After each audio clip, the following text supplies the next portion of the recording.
పరిశ్రమలు స్థాపించి వస్తువులు ఉత్పత్తి చేసుకుంటూ ఒకవైపు ప్రజల ఆదాయాన్ని పెంచుకుంటూ పోతుంటే దాన్ని వృద్ధి అంటారని. మళ్ళీ అభివృద్ధి అంటే ఒకవైపు పరిశ్రమలు స్థాపించి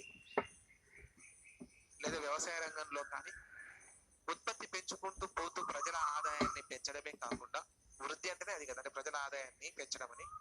సో ప్రజల ఆదాయాన్ని పెంచడమే కాకుండా వ్యవస్థలో ఉన్నటువంటి సామాజిక సమస్యలు కూడా తగ్గించుకోవడానికి మనం ప్రయత్నం చేస్తుంటే రెండు ఏకకాలంలో జరగాలి. ఒకవైపు ఏమో ఉత్పత్తి పెరుగుకుంటూ ప్రజల ఆదాయం పెరగాలి, ఇంకొక వైపు ప్రజల ఆదాయం పెరుగుతూనే వ్యవస్థలో ఉన్నటువంటి సామాజిక సమస్యలు తగ్గాలి. ఆ సామాజిక సమస్యలు అని అంటే మన ఉద్దేశంలో పేదరికం, నిరుద్యోగం, అసమానతలు, ఈ మూడు తగ్గాలి ప్రధానంగా. ఈ రెండు ఏకకాలంలో జరిగితే దానిని అభివృద్ధి అని పిలుస్తాం. ఏ రెండు? ఒకవైపు ప్రజల ఆదాయాలు పెరుగుతూ ఉండాలి, మీన్స్ ఉత్పత్తి పెరుగుతూ ఉండాలి, రెండో వైపు సమస్యలు తగ్గుతూ ఉండాలి. ఈ రెండు ఏకకాలంలో చోటు చేసుకుంటే దానినే అభివృద్ధి అని పిలుస్తాం. ఓకేనండి. మరి స్థానభ్రంశం అంటే ఏమిటి? అభివృద్ధి అంటే మన పదానికి అర్థం అయింది క్లియర్ గా. మరి స్థానభ్రంశం అంటే ఏంటిది? డిస్ప్లేస్మెంట్ అని ఇంగ్లీష్ లో అంటాము, తెలుగులో స్థానభ్రంశం అని పిలుస్తాం. స్థానభ్రంశం అంటే ఏంటంటే ఒక ప్రాంతంలో నివసిస్తున్న వారిని బలవంతంగా వారి నివాస ప్రాంతాల నుంచి వేరే చోటుకు తరలించడాన్ని స్థానభ్రంశం అని పిలుస్తాం. మళ్ళీ ఒకసారి పదం రిపీట్ చేస్తా చూడండి. ఒక ప్రాంతంలో నివసిస్తున్నటువంటి ప్రజలను బలవంతంగా వారి నివాస ప్రాంతాల నుంచి వేరే ప్రాంతాలకు తరలించడాన్ని, బలవంతంగా తరలించడాన్ని స్థానభ్రంశం అని పిలుస్తాం. ఈ స్థానభ్రంశం ఎందుకు వస్తుంది? బలవంతంగా తరలించాల్సిన పరిస్థితి ఎందుకు వస్తుంది అంటే, అభివృద్ధి కార్యక్రమాలు చేపడుతున్నప్పుడు ప్రభుత్వం ఒక చోట పరిశ్రమలు స్థాపించాలన్నా, ఒక చోట గనులు తవ్వాలన్నా, ప్రాజెక్ట్ కట్టాలన్నా, రోడ్లు వేయాలన్నా ప్రభుత్వానికి స్థలం అవసరమవుతుంది. ఆ స్థలం సేకరిస్తున్నప్పుడు ఆ స్థలంలో నివసిస్తున్నటువంటి వారిని ప్రభుత్వం అక్కడి నుంచి ఖాళీ చేసి పంపిస్తుంది. వాళ్ళు ఖాళీ చేసి పొమ్మంటే పోరు, కాబట్టి వారిని ప్రభుత్వం బలవంతంగా వారిని అక్కడి నుంచి ఖాళీ చేసి పంపిస్తుంది. ఇలా ఒక ప్రాంతంలో నివసిస్తున్నటువంటి ప్రజలను బలవంతంగా వారి నివాస ప్రాంతాల నుంచి వేరే ప్రాంతాలకు తరలించడాన్నే స్థానభ్రంశం అని పిలుస్తాం. ఏం సార్, బలవంతంగా పంపిస్తేనే స్థానభ్రంశం అంటారా? స్వచ్ఛందంగా పోతే స్థానభ్రంశం అనరా అంటే, స్వచ్ఛందంగా ప్రజలు తమ నివాస ప్రాంతాల నుంచి వేరే ప్రాంతాలకు వెళ్ళిపోతుంటే దాన్ని వలస అంటారు. వలసకు స్థానభ్రంశానికి తేడా ఉంది.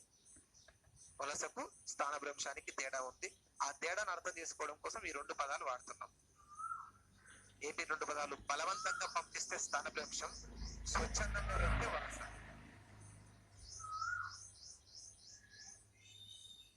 ఫర్ ఎగ్జాంపుల్, మీరుంటున్నటువంటి విలేజ్ లో ఒక రిజర్వాయర్ ని ఏర్పాటు చేయాలని ప్రభుత్వం బాధించింది అనుకుందాం. మీ ఊరుకున్న చెరువును ఆధారంగా చేసుకుని ఓ పెద్ద రిజర్వాయర్ ని డిజైన్ చేయాలనుకున్నది మీ గ్రామంలో ప్రభుత్వం. అలాంటప్పుడు అంత పెద్ద రిజర్వాయర్ ని ఏర్పాటు చేస్తే మీ గ్రామం ముప్పునకు గురవుతుంది. కాబట్టి మిమ్మల్ని అక్కడ నుంచి వేరే చోటికి పంపించాలి. మీరు పోవడానికి ఇష్టంగా ఉంటారా? మీ ఉన్న ఇల్లును వదులుకొని ఎన్నో రోజుల నుంచి అక్కడే ఉంటున్న మీరు ఉన్న పలంగా ప్రభుత్వం ఖాళీ చేసి పొమ్మంటే మీరు పోవడానికి మీరు ఇష్టంగా ఉంటారా అంటే ఉండరు. అలాంటప్పుడు ప్రభుత్వం ఏం చేస్తుంది? అక్కడ ఉన్నటువంటి వ్యవసాయ భూములకు నీళ్ళిచ్చే ఉద్దేశంతో ఒక భారీ రిజర్వాయర్ ని తీసుకురావాలనుకోవడం అభివృద్ధి. వ్యవసాయ భూములు సాగులోకి వస్తాయి కాబట్టి అభివృద్ధి. అలాంటప్పుడు మీరు అక్కడ నుంచి ఖాళీ చేయకపోతే బలవంతంగా ఖాళీ చేయడానికి ప్రభుత్వం ప్రయత్నం చేస్తుంది చూసారా? అలా మిమ్మల్ని బలవంతంగా మీరు ఉంటున్న ప్రాంతం నుంచి వేరే ప్రాంతానికి పంపిస్తుంటే దాన్ని స్థానభ్రంశం అని పిలుస్తాం. అభివృద్ధి కోసం స్థానభ్రంశం అనేటువంటి పదం తెర మీదకి వస్తుంది. సార్, మేమే స్వచ్ఛందంగా వెళ్ళిపోతే అప్పుడు దాన్ని స్థానభ్రంశం అనకూడదా? మా ఊర్లో ఒక పెద్ద రిజర్వాయర్ వస్తుందంటే మేమెందుకు కాదంటాం? ప్రభుత్వం మమ్మల్ని అక్కడి నుంచి ఖాళీ చేసి పంపించినా ఇంకెక్కడో పక్కన మళ్ళీ గవర్నమెంట్ మాకు ఇల్లు కట్టించేస్తుంది కదా. మరి అలాంటప్పుడు మేము స్వచ్ఛందంగానే వెళ్ళడానికి రెడీగా ఉంటాం. ప్రభుత్వం మమ్మల్ని బలవంతంగా పంపించాల్సిన అవసరం లేదు. కాబట్టి అలాంటప్పుడు దాన్ని స్థానభ్రంశం అనకూడదా అంటే, నిజానికి మీ సొంత కారణాల వల్ల వెళ్తే దాన్ని వలస అనాలి. ఇక్కడ సొంత కారణాలు లేవు కదా, ప్రభుత్వ ఉద్దేశంతో కదా, అభివృద్ధి కార్యక్రమాల కోసం కదా మిమ్మల్ని అక్కడి నుంచి ఖాళీ చేసి పంపిస్తుంది. కాబట్టి అభివృద్ధి కార్యక్రమాల కోసం ఒక ప్రాంతంలో నివసిస్తున్న వారిని ప్రభుత్వం వారి నివాస ప్రాంతాల నుంచి వేరే ప్రాంతాలకు తరలించినప్పుడు దానిని స్థానభ్రంశం అని చెప్పొచ్చు. ఈ స్థానభ్రంశం అనే పదాన్ని కరెక్ట్ గా చెప్పుకోవడానికి ఉద్దేశం ఏంటంటే, ఇక్కడ స్థానభ్రంశానికి వలసకు తేడా ఉందనే ఒక చిన్న డిఫరెన్స్ మీరు గుర్తుపట్టడం కోసమే ఇదంతా చెప్పడం జరుగుతుంది. ప్రజలు తమ సొంత కారణాల వల్ల వారున్న ప్రాంతం నుంచి వదులుకొని వేరే ప్రాంతానికి వెళ్ళిపోతే వలస అనాలి. ప్రభుత్వ ఉద్దేశాల కోసం అభివృద్ధి కార్యక్రమాలు చేపడుతున్నప్పుడు, ప్రజల్ని ఖాళీ చేస్తున్నప్పుడు దానిని స్థానభ్రంశం అని పిలవాలి. స్థానభ్రంశం అంటే ప్రజలను వారు ఉంటున్న ప్రాంతం నుంచి వేరే ప్రాంతానికి తరలించడమే స్థానభ్రంశం. నిర్వచనాల దగ్గరికి వచ్చినప్పుడు స్థానభ్రంశం అని ఎప్పుడు అనాలనే దాని గురించి మనకు కొంతమంది వ్యక్తులు స్థానభ్రంశం మీద ఒక నిర్వచనాలు ఇచ్చారు, అవి చూద్దాం. ఇప్పుడు మనకి ప్రజెంట్ ఏంటంటే అభివృద్ధి అంటే ఏదో తెలిసింది, స్థానభ్రంశం అంటే ఏంటో తెలిసింది. ఈ స్థానభ్రంశంలో 2 రకాలు ఉన్నాయండి. ఒకటి అంతర్గత స్థానభ్రంశం,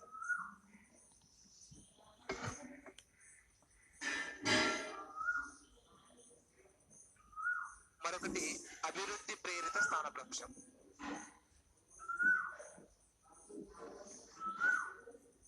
అంతర్గత స్థానభ్రంశం ఒకటైతే, రెండవది అభివృద్ధి ప్రేరిత స్థానభ్రంశం అని రెండవది.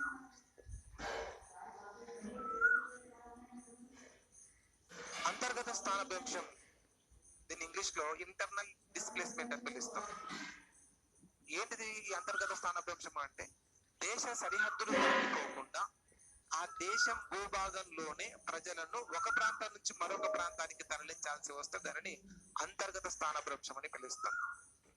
దేశ సరిహద్దులు దాటిపోకుండా ప్రజలను దేశం లోపలే వారి యొక్క నివాస ప్రాంతాలను మార్చి వేరొక ప్రాంతానికి పంపిస్తుంటే దానిని అంతర్గత స్థానభ్రంశం అని పిలవాలి. ఈ అంతర్గత స్థానభ్రంశం ఏ కారణాల వల్ల జరుగుతుంది అంటే, ప్రకృతి వైపరీత్యాలు వచ్చినప్పుడు కానీ,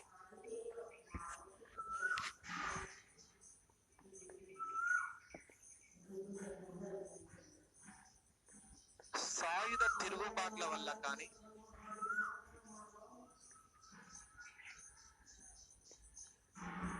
హింసాత్మక ఘటనలు చోటు చేసుకున్నప్పుడు కానీ ఈ అంతర్గత స్థానభ్రంశం అనే పదం దాని మీదకి వస్తుంది.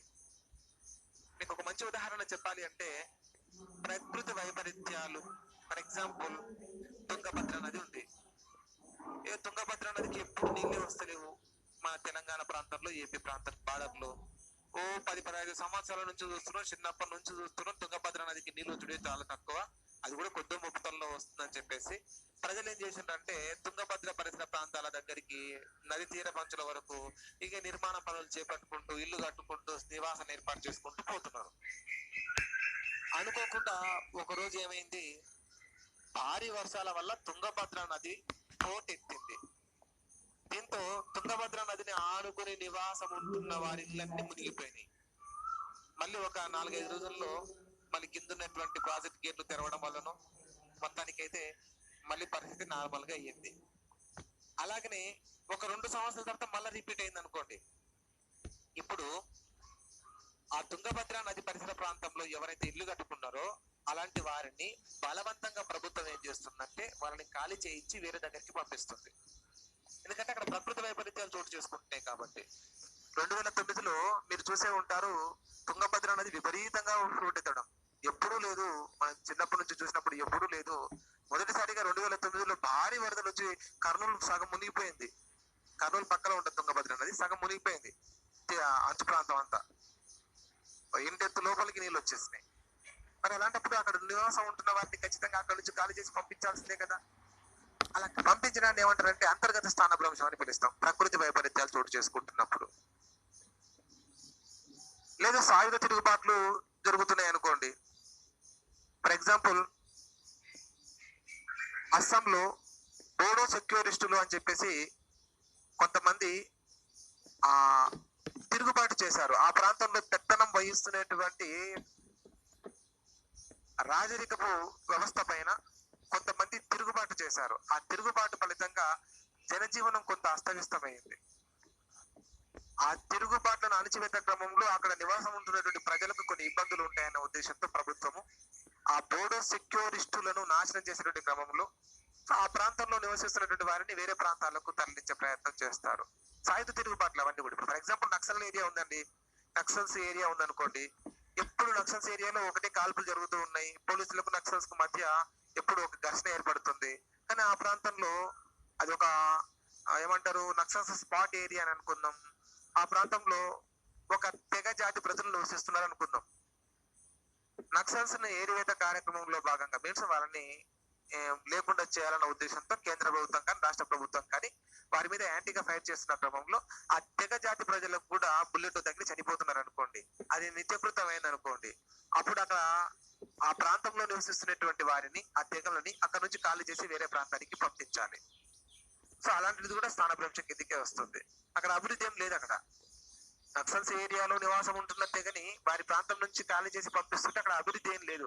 హింసాత్మక ఘటనలు ఉన్నాయి కాబట్టి వారిని అక్కడ నుంచి ఖాళీ చేసి పంపిస్తున్నారు. సో అది అంతర్గత స్థానభ్రంశం కిందకి వస్తుంది. ఇప్పుడు జమ్మూ కాశ్మీర్ లో ఉన్నారనుకోండి, జమ్మూ కాశ్మీర్ చూడండి ఒకసారి, పండిట్లు అనే వాళ్ళు కొంతమంది అక్కడ రాజా హరిసింగ్ ఆ రాజ్యాన్ని పరిపాలిస్తున్నప్పుడు పండిట్లకు విశిష్ట అధికారాలు ఉంటుండే, మంచి గుర్తింపు ఉంటుండే జమ్మూ కాశ్మీర్ లో. ఎప్పుడైతే రాజా హరిసింగ్ తన రాజరికాన్ని కోల్పోయాడో, ఎప్పుడైతే జమ్మూ కాశ్మీర్ కి స్వయం ప్రతిపత్తి ఇచ్చేసి జమ్మూ కాశ్మీర్ కి ప్రత్యేక హోదా ఇచ్చుకుంటూ ఓకేనండి జమ్మూ కాశ్మీర్ రాష్ట్రాన్ని ఏర్పాటు చేసినప్పుడు అక్కడ ముస్లిం తెగలు ఈ పండిట్ల మీద విపరీతంగా దాడులు చేసి వారి మీద అఘాయిత్యాలు చేస్తుంటే, పండిట్లు అని చెప్పబడేటువంటి వాళ్ళు జమ్మూ కాశ్మీర్ ప్రాంతంలో వాళ్ళ వ్యవసాయ భూముల్ని ఇళ్లను మొత్తాన్ని ఖాళీ చేసేసి దేశంలో ఇతర ప్రాంతాలకు వలసలు వెళ్ళిర్రు పండిట్లు. ఒకవేళ వెళ్ళకపోయినా ప్రభుత్వం వాళ్ళని అక్కడ నుంచి ఖాళీ చేసి పంపిస్తుంది. గతంలో చేశారు కూడా. పండిట్లు అటువైపు ఉన్నట్లయితే ముస్లింస్ వారి మీద విపరీతమైన వివక్ష చూపించి వారిని చాలా ఇబ్బందులు పెట్టిండ్రు. అలాంటప్పుడు పండిట్లను అక్కడ ఉంచకుండా వాళ్ళని వారి ప్రాంతాల నుంచి వేరే ప్రాంతాలకు తరలించారు. జమ్మూ కాశ్మీర్ నుంచి ఇతర రాష్ట్రాలకు వచ్చేసిండ్రు. మరి అది అంతర్గత స్థానభ్రంశమే. ఓకేనండి. అక్కడ జమ్మూ కాశ్మీర్ నుంచి వాళ్ళు భారత్ లో కాకుండా తలదాచుకోవడానికి పాకిస్తాన్ కి పోతారండి పండిట్లు. పోవడానికి వీలు లేదు, ఎందుకంటే వాళ్ళు ఎదుర్కొంటుంటే ముస్లింల నుంచి సమస్య. సో అంతర్గతంగా ఉంది సమస్య. అంటే వాళ్ళ స్థానభ్రంశం అంతర్గతంగా ఉంది కాబట్టి దాన్ని అంతర్గత స్థానభ్రంశం అని పిలుస్తారు. ఇప్పుడు నరేంద్ర మోడీ గారు అధికారంలోకి వచ్చిన తర్వాత ఆ దేశంలో ఎక్కడికైతే వలసలు పోయిన పండితులు వాళ్ళ ఆస్తులు ఒకవేళ అక్కడే ఉంటే కాశ్మీర్ లో వాళ్ళందరినీ పిలిపించి రండి, మీ ఆస్తుల దగ్గరికి మీరు వచ్చేసేయండి, మీ భూములకు మీరు వచ్చేసేయండి, మీకు మీ సెక్యూరిటీగా గవర్నమెంట్ ఉంటది అంటూ మళ్ళీ పండితులను ఎక్కడెక్కడ ఉన్న వాళ్ళందరినీ జమ్మూ కాశ్మీర్ పిలిపించి మళ్ళీ వాళ్ళ కోసం అక్కడనే గవర్నమెంట్ కొన్ని సెక్యూరిటీస్ సెక్యూరిటీ అందిస్తుంది వాళ్ళ కోసం. సో ఇట్లా హింసాత్మక ఘటనలు కానీ, సాయుధ తిరుగుబాట్లు కానీ, లేదా ప్రకృతి వైపరీత్యాల వల్ల కానీ ప్రజలను వాళ్ళ నివాసాల నుంచి వేరే ప్రాంతానికి తరలిస్తుంటే దానిని అంతర్గత స్థానభ్రంశం అంటారు. మీకు ఇంకా బాగా అర్థం కావాలి అంటే అంతర్గత స్థానభ్రంశం గురించి, ఇప్పుడు పాత బస్తీలో హిందూ కుటుంబాలు ఒక 4-5 ఉన్నాయి అనుకుందాం. పాత బస్తీలో మొత్తం ముస్లిం ఏరియా అనుకుందాం, అందులో ఒక 4-5 హిందూ కుటుంబాలు ఉన్నాయి అనుకుంది. ఇప్పుడు దేశంలో అయోధ్య సమస్య తెర మీదకి వచ్చిన, బాబ్రీ మసీద్ సంబంధించిన సమస్య ముందుకు వచ్చిన, ముంబైలో మతపరమైన దాడులు జరిగిన ఆ ఎఫెక్ట్ ఫస్ట్ హైదరాబాద్ మీదనే ఉంటది. దీంతో హిందూ ముస్లింల మధ్య ఘర్షణ చోటు చేసుకునే వాతావరణం దేశంలో ఎక్కడ చోటు చేసుకున్నా ఆ ఎఫెక్ట్ దేశం అంతటా కనపడుతుంది, ప్రధానంగా హైదరాబాద్ లో కనపడుతుంది. బాబ్రీ మసీద్ ను కూల్చివేసినటువంటి సమయంలో ఉత్తరప్రదేశ్ ముఖ్యమంత్రిగా ఎల్కే అద్వానీ ఉన్నారు, దేశ ప్రధానమంత్రిగా పివి నరసింహారావు గారు ఉన్నారు. దేశ ప్రధాని పివి నరసింహారావు, ఉత్తరప్రదేశ్ ముఖ్యమంత్రి ఎల్కే అద్వానీ.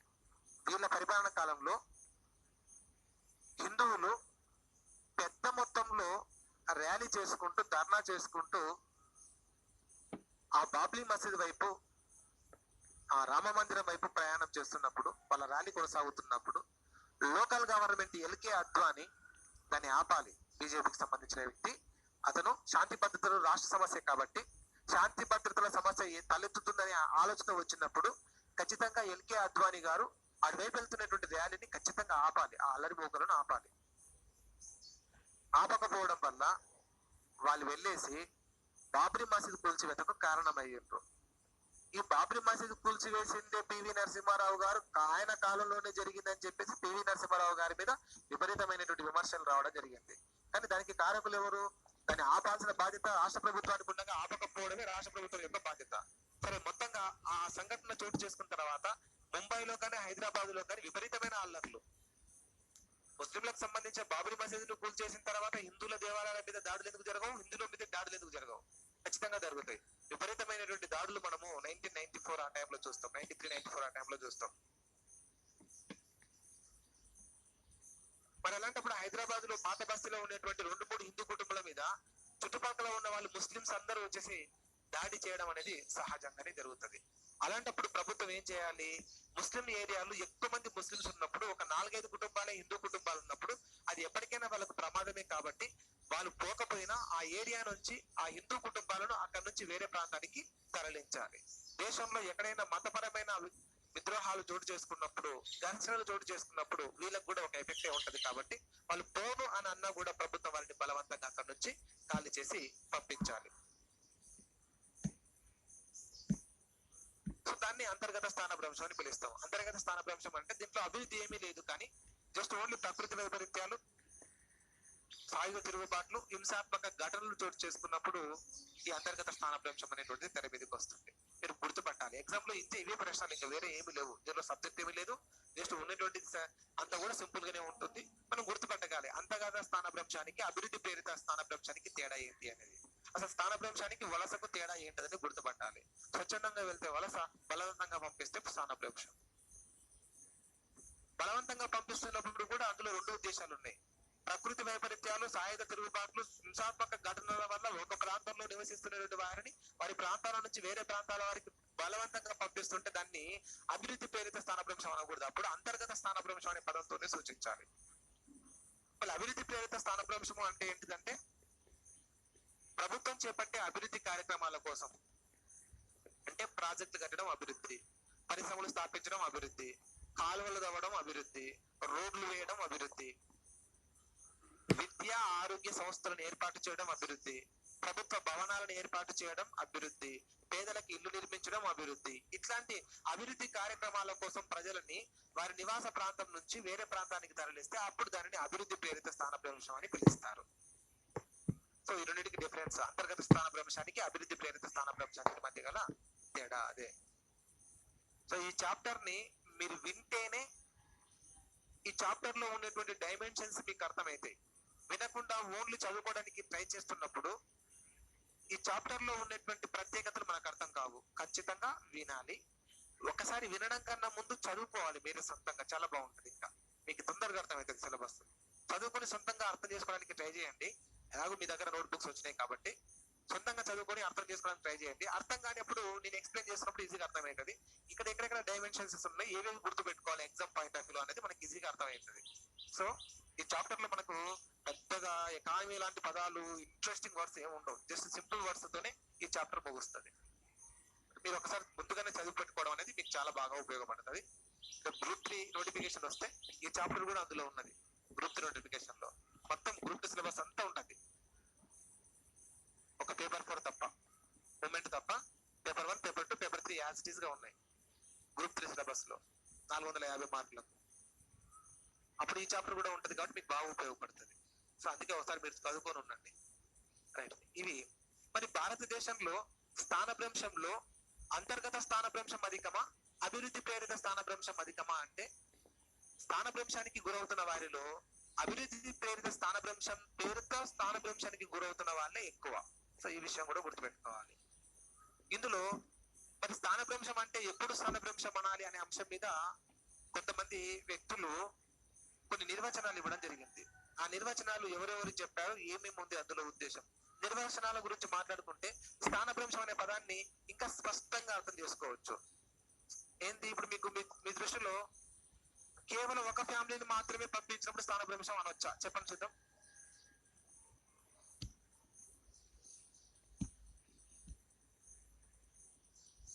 కేవలం ఒక వ్యక్తిని మాత్రమే లేదా ఒక కుటుంబాన్ని మాత్రమే అతను ఉంటున్న నివాస ప్రాంతం నుంచి వేరే ప్రాంతానికి పంపిస్తే అప్పుడు దాన్ని స్థానభ్రంశం అనొచ్చా?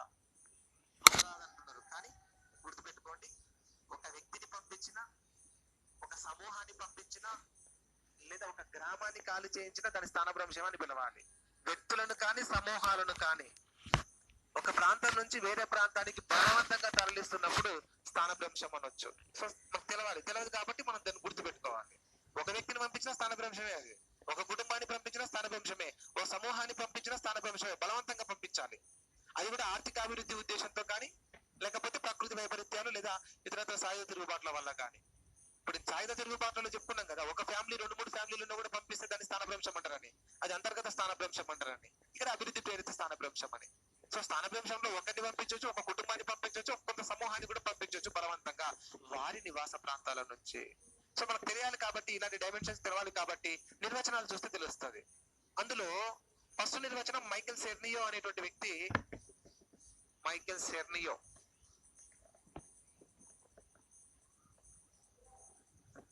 ఇతను ఏం చెప్తున్నాడంటే, ప్రభుత్వం చేపట్టే నిర్మాణాల కోసం, వాళ్ళ జాగ్రత్తగా, ప్రభుత్వం చేపట్టే నిర్మాణాల కోసం భూమిని సేకరిస్తున్నప్పుడు ఒక ప్రదేశంలో నివసిస్తున్నటువంటి వారిని బలవంతంగా ఇతర ప్రాంతాలకు తరలించడాన్ని స్థానభ్రంశం అంటారు అని చెప్తున్నాడు మైకేల్ సెర్నియో.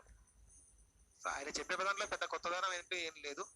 ప్రభుత్వం చేపట్టే వివిధ నిర్మాణాల కోసం, ఏదన్నా ఒక నిర్మాణం చేపట్టాలనుకున్నప్పుడు ప్రభుత్వం భూమిని సేకరించుకోవాల్సి వస్తుంది. ఫస్ట్ భూసేకరణ చేయాలి. అలా భూసేకరణ చేస్తున్నప్పుడు ఒక ప్రదేశంలో నివసిస్తున్న వారిని బలవంతంగా వారి నివాస ప్రాంతాల నుంచి ఇతర ప్రాంతాలకు తరలిస్తుంటే అప్పుడు దానిని స్థానభ్రంశం అని పిలవాలని మైకేల్ సెర్నియో చెప్తున్నాడు. ఈ మైకేల్ సెర్నియో ప్రకారము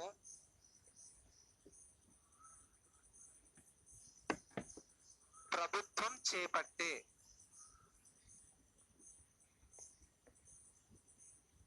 నిర్మాణాల కోసం భూసేకరణ చేస్తున్నప్పుడు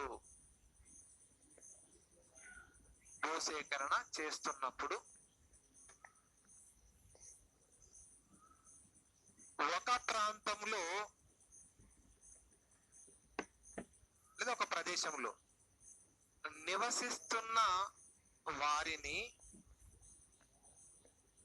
బలవంతంగా ఇతర ప్రాంతాలకు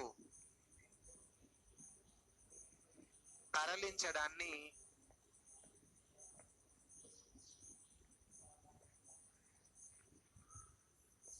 స్థానభ్రంశం అంటారు. ఇది మైకేల్ సెర్నియో చెప్పింది. ఇతను చెప్పే దాంట్లో ప్రధాన ఉద్దేశం ఏముందంటే, ప్రభుత్వం చేపట్టే నిర్మాణాల కోసం భూసేకరణ చేస్తున్నప్పుడు అనే పదాన్ని మనం హైలైట్ చేసి గుర్తుంచుకుంటే సరిపోతుంది. ఏం నిర్వచనాలు అడగారు కానీ మనకు స్థానభ్రంశం అనే పదం ఎక్యురసీగా తెలవాలంటే ఈ నిర్వచనాలు ఖచ్చితంగా చూడాల్సి ఉంటుంది. అందుకోసం చెప్పడం జరుగుతుంది. ప్రభుత్వం చేపట్టే నిర్మాణాల కోసం భూసేకరణ చేస్తున్నప్పుడు స్థానభ్రంశం అనే పదం తెర మీదకి వస్తుంది అని.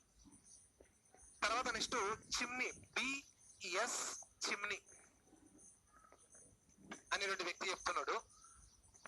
బిఎస్ చిమ్నీ ప్రకారం ఒక ప్రదేశంలో నివసిస్తున్నటువంటి వారిలో కొందరిని కానీ అందరిని కానీ, ఇదని చెప్తున్నాడు క్లియర్ గా, కొందరిని కానీ అందరిని కానీ బలవంతంగా వారి నివాస ప్రాంతాల నుంచి ఇతర ప్రాంతాలకు తరలించడాన్ని స్థానభ్రంశం అంటారు. ఇతను చెప్తున్నటువంటి పాయింట్ లో హైలైట్ పాయింట్ ఏంటంటే, కొందరిని కానీ లేదా అందరిని కానీ బలవంతంగా వారి నివాస ప్రాంతాల నుంచి, సో వీరిద్దరు బలవంతంగా అనే పదాన్ని వాడారు. బలవంతంగా వారి నివాస ప్రాంతాల నుంచి ఇతర ప్రాంతాలకు తరలించడాన్ని అంతర్గత స్థానభ్రంశం, అదే అభివృద్ధి ప్రేరిత స్థానభ్రంశం అంటారని చెప్పేసి బిఎస్ చిమ్నీ చెప్పడం జరుగుతుంది. సో ఒక ప్రదేశంలో నివసిస్తున్న వారిలో కొందరిని కానీ అందరిని కానీ బలవంతంగా వారి నివాస ప్రాంతాల నుంచి ఇతర ప్రాంతాలకు తరలించడాన్ని స్థానభ్రంశం అని పిలుస్తారు. ఇది బిఎస్ చిమ్నీ ప్రకారం. అలాగే పబ్లో బోస్ అనేటువంటి వ్యక్తి చెప్తున్నాడు, ఆర్థికాభివృద్ధి ఉద్దేశంతో ఒక ప్రాంతంలో నివసిస్తున్నటువంటి వ్యక్తులను కానీ సమూహాలను కానీ అనే పదాన్ని వాడారు పబ్లో బోస్ అనేటువంటి వ్యక్తి. ఆర్థికాభివృద్ధి ఉద్దేశంతో, ఆర్థికాభివృద్ధిని సాధించేటువంటి ఉద్దేశంతో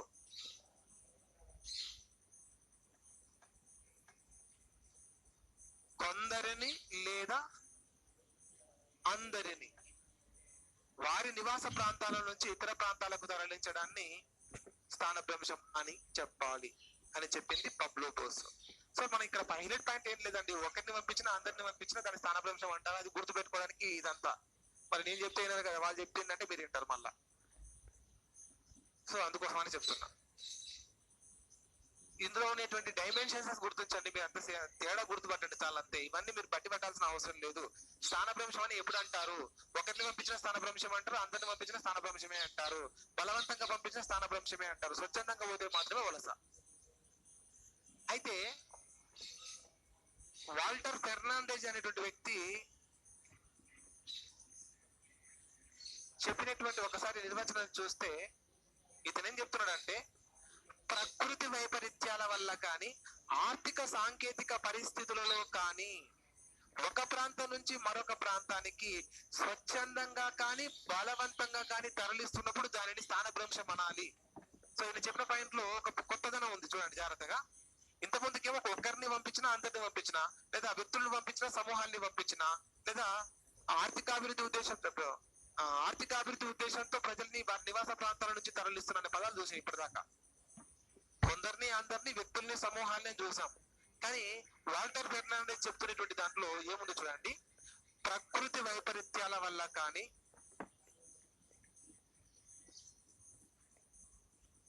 లేదా ఆర్థిక సాంకేతిక పరిస్థితుల వల్ల కానీ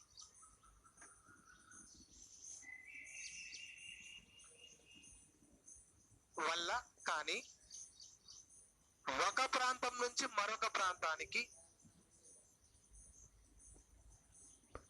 ఒక ప్రాంతము నుండి మరొక ప్రాంతానికి స్వచ్ఛందంగా లేదా బలవంతంగా, ఈ పదాన్ని మీరు చాలా జాగ్రత్తగా గుర్తుపెట్టుకోవాలి.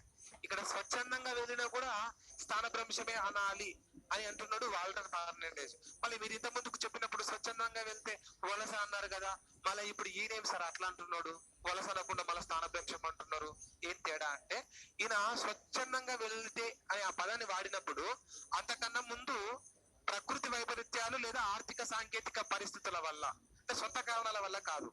ప్రజలు తమ సొంత కారణాల వల్ల స్వచ్ఛందంగా వెళ్ళిపోతే వలస.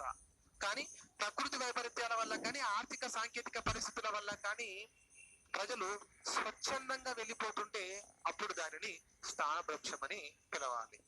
సో మన ఎగ్జామ్ లో ఈ డైమెన్షన్ వస్తే గుర్తుపడతారా లేదా ఒకసారి ఆలోచించండి. మరోసారి మీరేమో స్వచ్ఛందంగా పోతే వలస అన్నారు, మళ్ళీ ఎగ్జామ్ లో స్వచ్ఛందంగా పోయినా కూడా మళ్ళీ అక్కడ స్థానభ్రంశం అనే పదం వచ్చింది. ఎట్లా కరెక్ట్ సార్ అంటే, స్వచ్ఛందంగా అనే పదాన్ని వాడినప్పుడు దానికన్నా ముందు ఏ కారణంగా స్వచ్ఛందంగా పోతున్నారు, తమ సొంత కారణాల వల్ల స్వచ్ఛందంగా పోతున్నారు అనుకోండి వలస. ఆర్థిక సాంకేతిక పరిస్థితులలో కానీ ప్రకృతి వైపరీత్యాల పరిస్థితులలో కానీ ప్రజలు స్వచ్ఛందంగా పోతున్నారు అనుకోండి, అప్పుడు ఖచ్చితంగా దాన్ని స్థానభ్రంశం అని చెప్పాలి. అలాగని చెప్పేసి స్వచ్ఛందం అనే పదం ఉంది దాన్ని వలస అంటే సరిపోదు మళ్ళా. సో అందుకే ఈ డైమెన్షన్ గుర్తుపట్టాలనే ఉద్దేశంతో మీకు అంత క్లియర్ గా అక్కడ బోర్డు మీద చెప్పడం జరిగింది. సో ఎగ్జామ్ లో ఈ డైమెన్షన్స్ వచ్చినప్పుడు మీరు గుర్తుపట్టగలిగితే మీకు ఈ టాపిక్ లో ఎన్ని ప్రశ్నలు వస్తే అన్ని ప్రశ్నలకు ఆన్సర్లు చేయొచ్చు, ఒక్క ప్రశ్న కూడా మిస్ కాకుండా. కాకపోతే కొంచెం ఓపిక కావాలి. ఆ ఓపిక ఏంటంటే, ఈ టాపిక్ ని మీరు సొంతంగా చదువుకుంటే మాత్రం మీకు అర్థం కాదు. ఏం గుర్తుపెట్టుకోవాలి, ఏ ఏరియాని గుర్తుపెట్టుకోవాలో మీకు తెలియదు. అదికి చెప్తున్నప్పుడు విన్నట్లయితే మీరు ఈ డైమెన్షన్స్ ను ఈజీగా గుర్తుపట్టగలరు, క్యాచ్ చేయగలరు, ఎగ్జామ్ లో వచ్చిన ప్రశ్నలకు ఆన్సర్లు చేయగలరు, అంతే కదండి. సో అందుకే వినాలి. కావాలంటే అంతకన్నా ముందు మీరు ఒకసారి చదువుకోవడానికి ట్రై చేయండి. ఆ మైగ్రేషన్ అనే పదాన్ని ఇంగ్లీష్ లో పిలుస్తారు, వలసను ఇంగ్లీష్ లో మైగ్రేషన్ అంటారు, అంతే. ఈ వలసలు అనే టాపిక్ మీకు ఫస్ట్ యూనిట్ లో వచ్చింటది, పార్ట్ సి లో అసమానతల దగ్గర వచ్చింటది వలసలు అనే పదం. మైగ్రేషన్ అని అక్కడే ఉంటది. రైట్. ఇప్పుడు మనకు ఒక నలుగురు చెప్పినటువంటి నిర్వచనాలు చూసాం. అందులో వాల్టర్ ఫెర్నాండెజ్ చెప్పిన నిర్వచనం మనకి ఇంకా అద్భుతంగా మనం అర్థం అవుతుంది. ఏంటంటే, ఆర్థిక సాంకేతిక పరిస్థితుల వల్ల కానీ ప్రకృతి వైపరీత్యాల వల్ల కానీ ప్రజలు స్వచ్ఛందంగా వెళ్ళినా బలవంతంగా పంపించినా అప్పుడు దానిని స్థానభ్రంశం అనే చెప్పాలి. ఇది దీనికి సంబంధించి. మరి భారతదేశంలో ఏ స్థానభ్రంశం ఎక్కువ, అంతర్గత స్థానభ్రంశం ఎక్కువ, అభివృద్ధి ప్రేరిత స్థానభ్రంశం ఎక్కువ అంటే అభివృద్ధి ప్రేరిత స్థానభ్రంశమే ఎక్కువగా కనబడుతుంది. మరి భారత్ లో అభివృద్ధి ప్రేరిత స్థానభ్రంశం అన్నప్పుడు ప్రభుత్వం చేపట్టే వివిధ అభివృద్ధి కార్యక్రమాల కోసం భూమిని సేకరిస్తున్నప్పుడు వారి నివాస ప్రాంతాల నుంచి ప్రజల్ని వేరే దగ్గరికి పంపిస్తున్నప్పుడే అభివృద్ధి ప్రేరిత స్థానభ్రంశం అంటాం. వాళ్ళ ప్రభుత్వం చేపట్టే అభివృద్ధి కార్యక్రమాలు ఏమి ఉన్నాయి సార్ ప్రధానంగా అంటే ఫస్ట్ వాటర్ ప్రాజెక్టుల వల్ల కానీ, కాలువల వల్ల కానీ, పరిశ్రమల వల్ల కానీ, గనులు తవ్వినప్పుడు కానీ, విద్య ఆరోగ్య సంబంధిత సంస్థలు ఏర్పాటు చేసినప్పుడు కానీ, విమానాశ్రయాలు నౌకాశ్రయాలు ఏర్పాటు చేసినప్పుడు కానీ ప్రభుత్వం భూసేకరణ చేస్తుంది ఫస్ట్. అలాంటప్పుడు ఆ ప్రాంతంలో నివసిస్తున్న వారిని ఖాళీ చేస్తే అది అభివృద్ధి ప్రేరిత స్థానభ్రంశం. ఆ ప్రాంతంలో నివసిస్తున్న వారిని ప్రభుత్వం బలవంతంగా ఖాళీ చేస్తే అభివృద్ధి ప్రేరిత స్థానభ్రంశం. ఓకే కదా? ఇది మరి స్థానభ్రంశం అంటే సార్ మాకు రోడ్డు మీద ఇల్లుంది, రోడ్డు మీద ఉండదు, దాని పక్కనే ఉంటది. ఓకేనండి. ఇప్పుడు రోడ్డు వైడనింగ్ లో మీ ఇల్లు పోతుంది, నేను పోను ఇన్నే ఉంటానికి కుదరదు. అభివృద్ధి కార్యక్రమం కాబట్టి ప్రభుత్వం తన సొంత ప్రయోజనాల కోసం కాదు, ప్రజా ప్రయోజనాల కోసం రోడ్డు పెద్దగా చేస్తున్నారు, రోడ్డు వైడింగ్ చేస్తుంటారు. ఇలాంటప్పుడు నువ్వు ఖచ్చితంగా నువ్వు ఉంటున్న ఇంటి నుంచి వెళ్ళిపోవాల్సిందే అక్కడికి, రోడ్డు పెద్దగా విస్తీర్ణం చేస్తున్నటువంటి క్రమంలో. లేదా కొంత వెనక్కి జరుపుకొని కట్టుకోమని చెప్తుంది. సరే, నువ్వు అక్కడి నుంచి 1 కిలోమీటర్ దూరంలో పంపించి నిన్ను అక్కడ ఉండిపోవని పంపించిన దానిని స్థానభ్రంశం అని చెప్పాలి. ఓకేనండి. జస్ట్ 1 కిలోమీటర్ పక్కకు పంపించిన, ½ కిలోమీటర్ పంపించిన, 1 మీటర్ జరిగి ఎన్నిక వచ్చినా కూడా దాని స్థానభ్రంశం కిందకే తీసుకురావాలి. ఎందుకంటే నువ్వు ఉంటున్నటువంటి నివాస స్థానం నుంచి పక్కకు పంపిస్తుంది కాబట్టి దాని స్థానభ్రంశం. అది ½ కిలోమీటర్ ఉండొచ్చు, కిలోమీటర్ ఉండొచ్చు, 2 కిలోమీటర్లు ఉండొచ్చు, ఎక్కడన్నా ఉండొచ్చు. నువ్వు నివాసం ఉంటున్న ప్రాంతం నుంచి ఇతర ప్రాంతానికి తరలిస్తున్నప్పుడు దాన్ని స్థానభ్రంశంగా మనం పరిగణలోకి తీసుకోవాలి. మరి భారతదేశంలో స్థానభ్రంశం ఏ కారణంగా ఎక్కువగా చోటు చేసుకుంటుంది? ఈ అభివృద్ధి ప్రేరిత స్థానభ్రంశమే ఎక్కువగా తెలిసింది. మరి అభివృద్ధి ప్రేరిత స్థానభ్రంశంలో అధిక వాటా దేని వల్ల జరుగుతుంది? నేను ఆప్షన్ ఇస్తాను, ఆన్సర్ చేయండి. భారతదేశంలో అభివృద్ధి ప్రేరిత స్థానభ్రంశంలో ఎక్కువ స్థానభ్రంశానికి గురి చేస్తున్న అంశం ఏమిటి? ఆప్షన్ ఏ పరిశ్రమలు, ఆప్షన్ బి వన్యప్రాణి సంరక్షణ కేంద్రాలు, ఆప్షన్ సి గనుల తవ్వకం, ఆప్షన్ డి నీటిపారుదల ప్రాజెక్టులు. దేని వల్ల ఎక్కువగా అభివృద్ధి ప్రేరిత స్థానభ్రంశం జరుగుతుంది? దేని కారణంగా ప్రజల్ని ఎక్కువగా వారి నివాస ప్రాంతాల నుంచి తరలించాల్సి వస్తుంది అంటే అభివృద్ధి ప్రేరిత స్థానభ్రంశంలో అధికమైన వాటా వన్యప్రాణి కాదు, పోతారు వన్యప్రాణి సంరక్షణ కేంద్రాలని చెప్తున్నారు తప్పు, పరిశ్రమలని చెబుతున్నారు తప్పు, గనులు తవ్వకాలనే ఆన్సర్ కూడా వస్తుంది, అది కూడా తప్పు. D correct. చాలా మంది డి ఆన్సర్ చేశారు. డ్యాముల వల్ల, నీటి పారుదల ప్రాజెక్టుల వల్లనే ఎక్కువ మంది స్థానభ్రంశానికి గురవుతున్నారు. సో ఈ విషయాన్ని కూడా మీరు ఎగ్జామ్ లో అడిగితే గుర్తుపెట్టుకోండి. భారతదేశంలో ఎక్కువగా స్థానభ్రంశానికి గురి చేస్తున్న అంశం ఏంటిదంటే నీటి పారుదల ప్రాజెక్టులు ఫస్ట్ ఉన్నాయి. ఫస్ట్ నీటి పారుదల ప్రాజెక్టులు.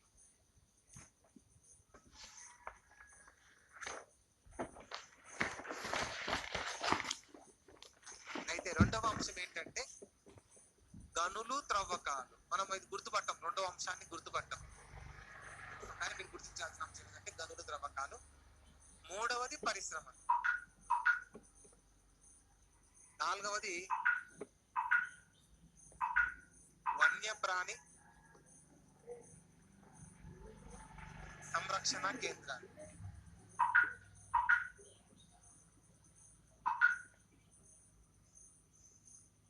వైల్డ్ లైఫ్ శాంచురీస్ అంటాం.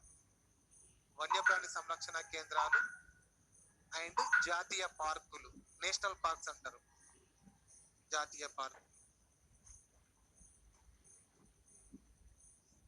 వీటి వల్ల ఎక్కువగా మనకు స్థానభ్రంశం అనేది కనబడుతుంది.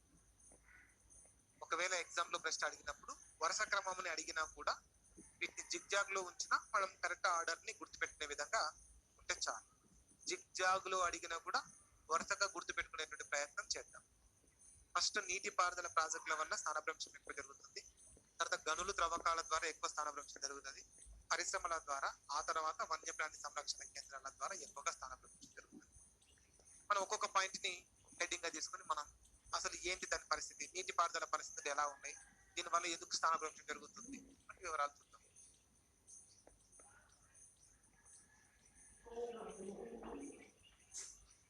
అన్నింటి వల్లనే స్థానభ్రంశం జరుగుతుంది.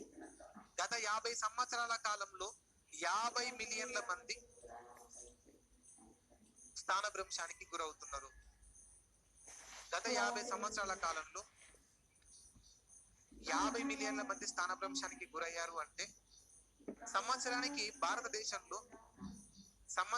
భారతదేశంలో ఎంతమంది స్థానభ్రంశానికి గురవుతున్నారు అంటే 1 మిలియన్ మంది మీన్స్ 10 లక్షల మంది స్థానభ్రంశానికి గురవుతున్నారు. ఈ పాయింట్ కూడా గుర్తుపెట్టుకోండి, ఎగ్జామ్లలో అడిగితే చెప్పడానికి. అది యుఎన్ఓ ఇచ్చిన నివేదికలోనే ఉంది. యుఎన్ఓ ఇచ్చినటువంటి నివేదికలోనే స్పష్టంగా పేర్కొనడం జరిగింది. భారతదేశంలో ప్రతి సంవత్సరం 1 మిలియన్ మంది స్థానభ్రంశానికి గురవుతున్నారు అని. అంటే సంవత్సరానికి 1 మిలియన్ మంది, అంటే మిలియన్ అంటే 10 లక్షల మంది భారత్ లో స్థానభ్రంశానికి గురవుతున్నారు అని. అందులో అధిక వాటా ప్రాజెక్టులే. మళ్ళీ ప్రాజెక్టుల విషయానికి వస్తే స్థానభ్రంశానికి గురవుతున్న వారు మొత్తంగా ఒకసారి చూద్దాం. ఉమ్మడి ఆంధ్రప్రదేశ్ రాష్ట్రంలో 1956, 57 నుంచి 1995, 96 మధ్య కాలంలో ఉమ్మడి ఆంధ్రప్రదేశ్ రాష్ట్రంలో 32 లక్షల మంది స్థానభ్రంశానికి గురయ్యారు. 32 లక్షల మంది. ఓవరాల్ గా అన్ని కారణాల వల్ల, డ్యాములు, గనుల తవ్వకాలు, తర్వాత ఈ పరిశ్రమలు స్థాపించడము, వన్యప్రాణి సంరక్షణ కేంద్రాల మన వీటి కారణాల కల్లా ఈ 1956, 57 నుంచి 95, 96 మధ్య కాలంలో 32 లక్షల మంది స్థానభ్రంశానికి గురయ్యారు అని అంటాం. మధ్యలో ఎన్ని సంవత్సరాల నుంచి? సుమారుగా 40 సంవత్సరాలు ఉంది కాలం. రాష్ట్రంలో ఈ 40 సంవత్సరాల కాలంలో 32 అరౌండింగ్ 39 ఇయర్స్ ఉంది మధ్యలో. ఈ మధ్య కాలంలో 32 లక్షల మంది స్థానభ్రంశానికి గురయ్యారంటే ఇంచుమించు అది కూడా ప్రతి సంవత్సరం 1 మిలియన్ దగ్గరనే వస్తున్నారు. కానీ భారతదేశంలో అయితే సంవత్సరానికి 10 లక్షలని గుర్తుంచుకోండి. ఈ మధ్య కాలంలో గిరిజన ప్రాంతాలు, ఇప్పుడు మనం ఒక పదం క్లియర్ గా మాట్లాడుకున్నాం, భారతదేశంలో సంవత్సరానికి 10 లక్షల మంది స్థానభ్రంశానికి గురవుతున్నారని. మరి ఏపీ విషయాన్ని గురించి చూస్తే కూడా సుమారుగా 10 లక్షల మంది దాకా వస్తున్నారు. అంత లేదు కానీ ఒక 7-8 లక్షల మంది స్థానభ్రంశానికి గురవుతున్నారు ప్రతి సంవత్సరం మన సంయుక్త ఆంధ్రప్రదేశ్ వచ్చినటువంటి లెక్కల ప్రకారం. అయితే స్థానభ్రంశానికి గురి చేస్తున్న వారిలో అధిక వాటా ఎవరిది? ప్రాజెక్టులది, నీటిపారుదల ప్రాజెక్టులది. ఈ నీటిపారుదల ప్రాజెక్టులలో ఎక్కువ మంది స్థానభ్రంశానికి గురవుతున్నది గిరిజనులే. ఎందుకంటే నీటిపారుదల ప్రాజెక్టులు కట్టేది ఎత్తైన కొండల మధ్య, గుట్టల మధ్య కడతాం. ఈ కొండలను, గుట్టల మధ్య బ్రతికే వాళ్ళంతా ఎవరు? గిరిజనులే. సో నీటిపారుదల ప్రాజెక్టుల వల్ల ఎక్కువగా స్థానభ్రంశానికి గురవుతున్నది గిరిజనులే. ఈ పాయింట్ కూడా మీరు గుర్తించాలి. నీటిపారుదల ప్రాజెక్టుల వల్ల కానీ, గనుల తవ్వకాల వల్ల కానీ, గనులు కూడా గుట్టలు, కొండలు ఉంటాయి కూడా గనులు. ఆ గనుల తవ్వకాల వల్ల కానీ, నీటిపారుదల ప్రాజెక్టుల వల్ల కానీ ఎక్కువగా స్థానభ్రంశానికి గురవుతున్నది గిరిజనులు. గిరిజనుల యొక్క ఆర్థిక పరిస్థితులు దెబ్బతింటున్నాయి, వాళ్ళ జీవన విధానం దెబ్బతింటుంది స్థానభ్రంశం వల్ల అనే విషయాన్ని గుర్తించుకోండి. ఈ 1956, 57 నుంచి 95, 96 మధ్య భారతదేశంలో గిరిజన మంత్రిత్వ శాఖ క్లియర్ చేసినటువంటి నీటిపారుదల ప్రాజెక్టులు 60 ఉన్నాయి. గిరిజన మంత్రిత్వ శాఖ క్లియర్ చేసినటువంటి నీటిపారుదల ప్రాజెక్టులు గిరిజన ప్రాంతాలలో ఆ మంత్రిత్వ శాఖ పర్మిషన్ ఇస్తుంది. మొత్తం కలిపితే ఒక 60 నీటిపారుదల ప్రాజెక్టులకు పర్మిషన్ ఇస్తే అందులో 15 నీటిపారుదల ప్రాజెక్టులు ఉమ్మడి ఆంధ్రప్రదేశ్ లోనే ఉన్నాయి. 15 నీటిపారుదల ప్రాజెక్టులు ఉమ్మడి ఆంధ్రప్రదేశ్ లోనే ఉన్నాయి. భారత్ లో 60 ఉంటే 15 భారత్ మన ఒక ఏపీలోనే ఉన్నాయి. రైట్. మరి ఈ 60 నీటిపారుదల ప్రాజెక్టుల వల్ల భారతదేశంలో 6.65 లక్షల మంది స్థానభ్రంశానికి గురైతే 15 మన ఏపీలో ఉన్నాయి కదా, ఈ 15 నీటిపారుదల ప్రాజెక్టుల వల్ల 2.25 లక్షల మంది స్థానభ్రంశానికి గురయ్యారు. సో నేను చెప్పే దీని ఉద్దేశం ఏంటంటే నీటిపారుదల ప్రాజెక్టుల వల్ల ఎక్కువ మంది స్థానభ్రంశానికి గురవుతున్నారని చెప్పడానికి ఒక లెక్క. మనం మాట్లాడుకున్నాం భారతదేశంలో ఎక్కువగా స్థానభ్రంశానికి గురి చేస్తున్న అంశం ఏంటంటే నీటిపారుదల ప్రాజెక్టులే. మళ్ళీ అది ఊకి చెప్తే సరిపోదు కదా, ఒకసారి డేటా కూడా చెప్పాలి కదా, అందుకోసం డేటా చెప్తున్నా అంతే తప్ప మీరు ఏదో గుర్తుపెట్టుకుని ఏదో కొత్త పాయింట్ అని మీరేం ఫీల్ అవ్వద్దు. దీంట్లో ఎక్కువ మంది గిరిజనులు ఉన్నారనే విషయాన్ని మేము గుర్తు చేస్తున్నా అంతే. ఇక్కడ నీటి పారుదల ప్రాజెక్టుల వల్ల ఎక్కువగా స్థానభ్రంశానికి గురవుతున్నది గిరిజనులు. సిడబ్ల్యూసి వారి యొక్క లెక్కల ప్రకారము, సెంట్రల్ వాటర్ కమిషన్ వారి లెక్కల ప్రకారము గత 50 సంవత్సరాలలో భారతదేశంలో 3300 నీటి పారుదల ప్రాజెక్టులు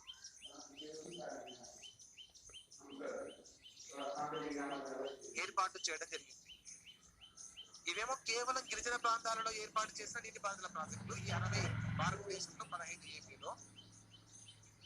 కానీ గిరిజన ప్రాంతాలలో కాకుండా మొత్తంగా భారతదేశంలో గత 50 సంవత్సరాలలో మొత్తం అన్ని రాష్ట్రాలలో కలుపుకుంటే 3300 నీటిపారుదల ప్రాజెక్టులకు పర్మిషన్ ఇచ్చింది. అవి కంప్లీట్ అయిపోయినాయి.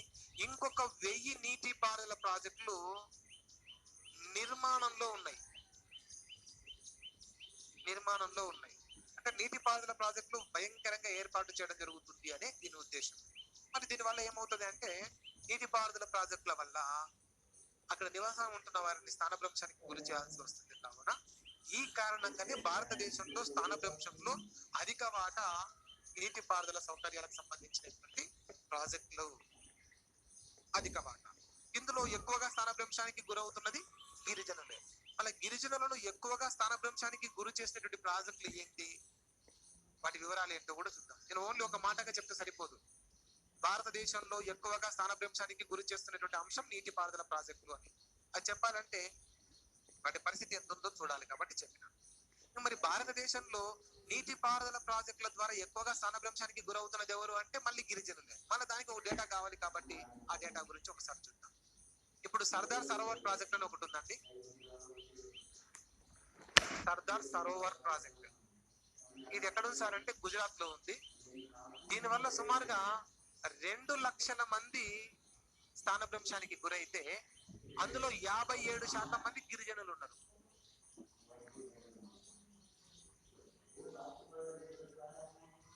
సర్దార్ సరోవర్ ప్రాజెక్టు ద్వారా, అది గుజరాత్ లో ఉన్నది, నర్మదా నది పైన ఏర్పాటు చేశారు. 2 లక్షల మంది స్థానభ్రంశానికి గురయ్యారు సర్దార్ సరోవర్ ప్రాజెక్టు ద్వారా.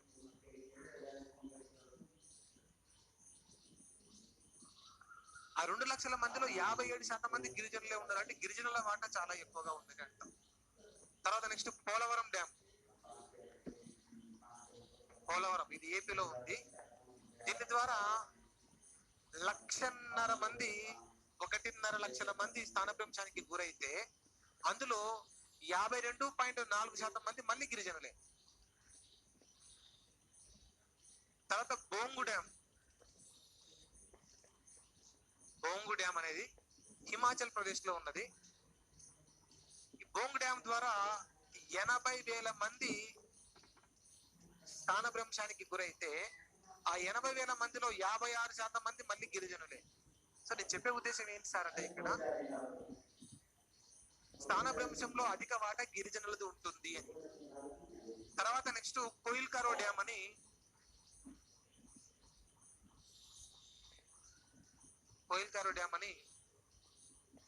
ఇది బీహార్ లో ఉన్నది.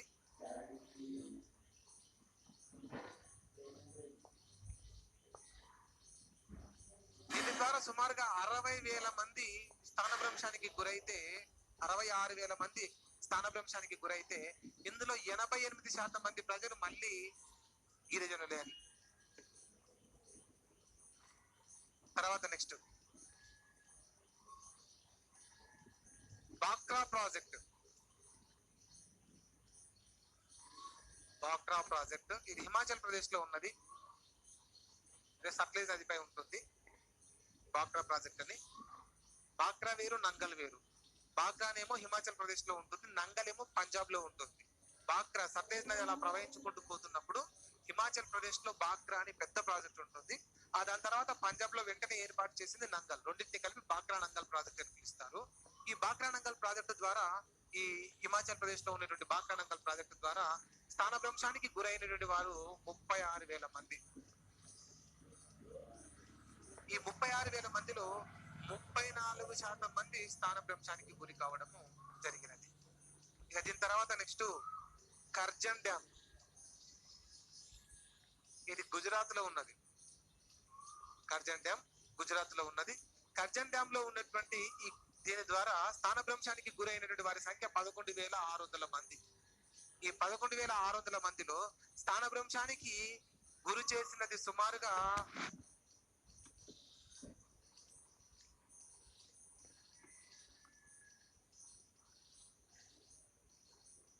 100% అందరి గిరిజనులే ఉన్నారు. 100% గిరిజనులే ఈ డ్యామ్ ద్వారా స్థానభ్రంశానికి గురయ్యారు. నర్మదా నది పైన ఉన్నది. ఇక తర్వాత నెక్స్ట్ మహారాష్ట్రలో ఉన్నటువంటి తులితులి ప్రాజెక్ట్.